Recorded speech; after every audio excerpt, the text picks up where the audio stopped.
रही है, भारतीय सीमा पार कर ली है, ये बड़ी खबर इस वक्त आ रही है। तो लगातार देखिए इस पर जो जानकारी है वो मिल रही है, और जिस तरह से मेजर गौरव भी हमें ये बता रहे थे, देखिए क्योंकि निगरानी की जा रही थी, जो हम आपको सुखोई फाइटर जेट्स यहां पर दिखा रहे थे, वो 2 फाइटर जेट्स जो लगातार निगरानी कर रहे थे, ट्रैक कर रहे थे, क्योंकि दिल्ली में दरअसल लैंडिंग की इजाजत मांगी थी। लेकिन क्या इन सब के पीछे की वजह है, हालांकि अभी तक ये एक जांच का विषय है। लेकिन मेजर गौरव हमारे साथ एविएशन एक्सपर्ट विपुल सक्सेना जुड़ चुके हैं। आप अगर उनसे समझना चाहें कि क्या इसके पीछे की क्या वाकई में कॉन्स्पिरेसी देखे, या क्या आपको लग रहा है? मैं गेस्ट से ये पूछना चाहता हूं कि ये नॉर्मली जब ऐसी चीजें होती हैं या ऐसा कुछ पता लगता है कि एक इमरजेंसी है या हाईजैकिंग हो गई फ्लाइट की, उसके ऊपर बॉम्ब है, तो नॉर्मली क्या प्रोसेस होता है, क्या प्रोसीजर अपनाया जाता है? जरा इस पर रोशनी डालिए। नॉर्मली इस सिचुएशन में या तो पायलट अगर इस कंडीशन में है कि वो खुद कॉल दे सके तो वो कॉल देते हैं, या फिर देयर आर इमरजेंसी कोड जो वो बटन प्रेस करके कोड ट्रांसमिट करता है, और वो जो है जितने भी जहाज के आसपास होते हैं और जो एयर ट्रैफिक कंट्रोल है उसको वो कोड मिल जाता है, और उससे इंडिकेशन मिल जाती है कि इस जहाज में कोई ना कोई थ्रेट परसेप्शन है, और अकॉर्डिंगली जो भी एक्शन लेना होता है उसके लिए वो एक्शन इनिशिएट किया जाता है एयरफोर्स के द्वारा और मिनिस्ट्री ऑफ एक्सटर्नल अफेयर्स द्वारा। इस केस में लाहौर एटीसी का इन्फॉर्म करना एक थोड़ा सस्पिशन क्रिएट करता है, क्योंकि एयरक्राफ्ट के पास सेल कॉल कोड है, उसके पास आरटी है, तो मैं नहीं समझता कि there was any reason why Lahore ATC inform this. ये कॉल तेहरान से भी आ सकती थी, ये कॉल डिप्लोमेटिक चैनल से भी आ सकती थी कि हमारा जहाज प्रॉब्लम में है और उसको इमरजेंसी लैंडिंग चाहिए।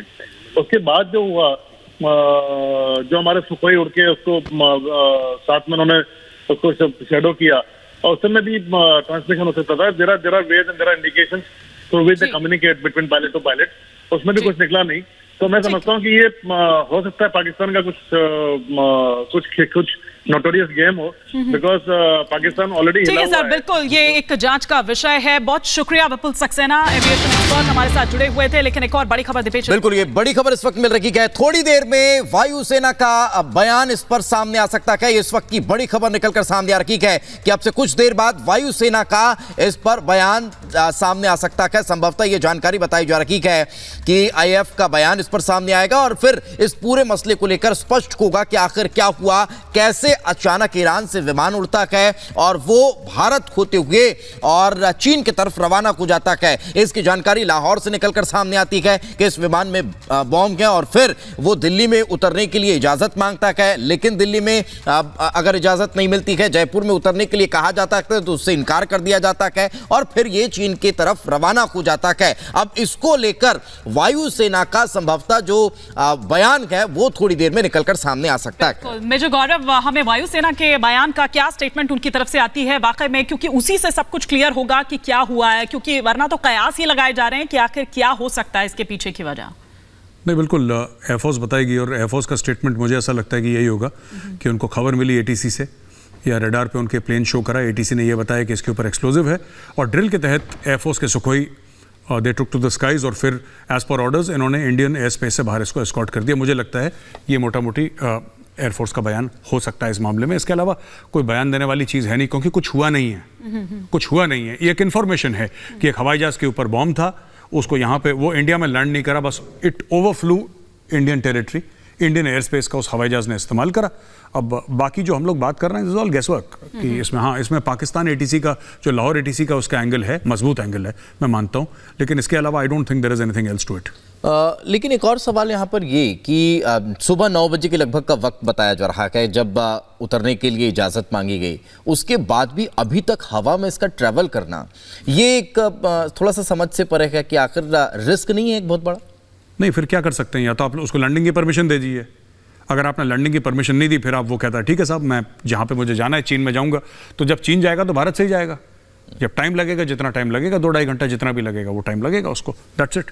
बिकॉज फ्यूल भी वो एक, अगर फुल टैंक भी है उसका हवाई जहाज़ का, वो कौन से मेक का हवाई जहाज़ है हमें नहीं पता, कौन से विच इट्स अ बोइंग और एन एयरबस, कौन सा है, और उसकी क्या कैपेसिटी है, कितने आवर्स के लिए फ्लाई कर सकता है, ये सब देखना पड़ेगा।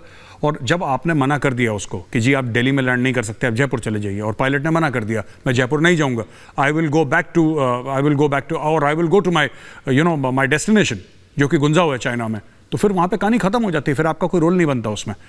ठीक है, हाँ आपको ये पता था कि ये थ्रेट है, सुखोई आपके टेक ऑफ करे, सुखोई ने उसको एस्कॉर्ट करा, इंडियन एयर स्पेस के बाहर उसको छोड़ दिया, that's the end of the story.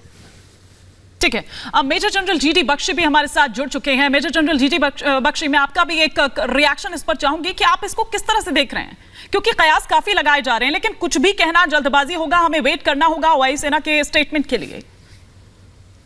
Major general GD Bakshi भी हमारे साथ जुड़ चुके हैं, एक रिएक्शन इस पर कयास काफी लगाए जा रहे हैं, लेकिन कुछ भी कहना जल्दबाजी होगा, हमें वेट करना होगा।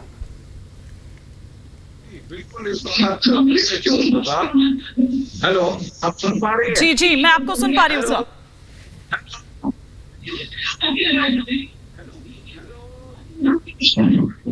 हेलो,